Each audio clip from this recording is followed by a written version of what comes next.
يا أيها الذين آمنوا كتب عليكم الصيام كما كتب على الذين من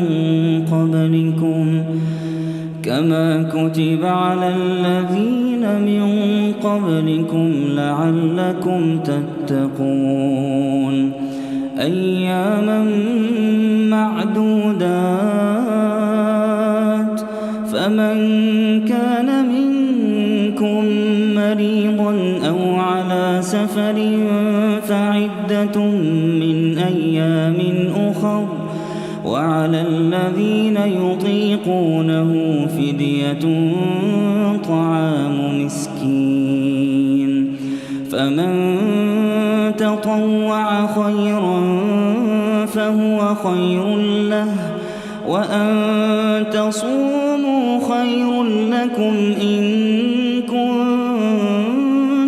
تعلمون شهر رمضان الذي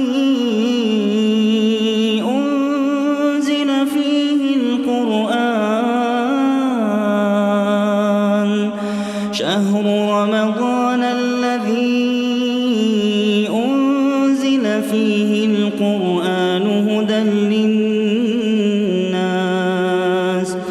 هدى للناس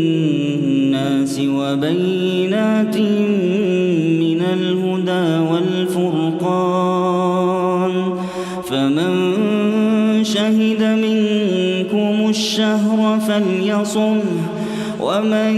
كان مريضا أو على سفر فعدة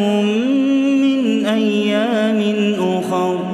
يريد الله بكم اليسر ولا يريد بكم العسر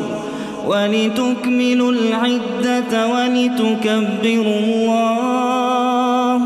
ولتكبروا الله على ما هداكم ولعلكم تشكرون.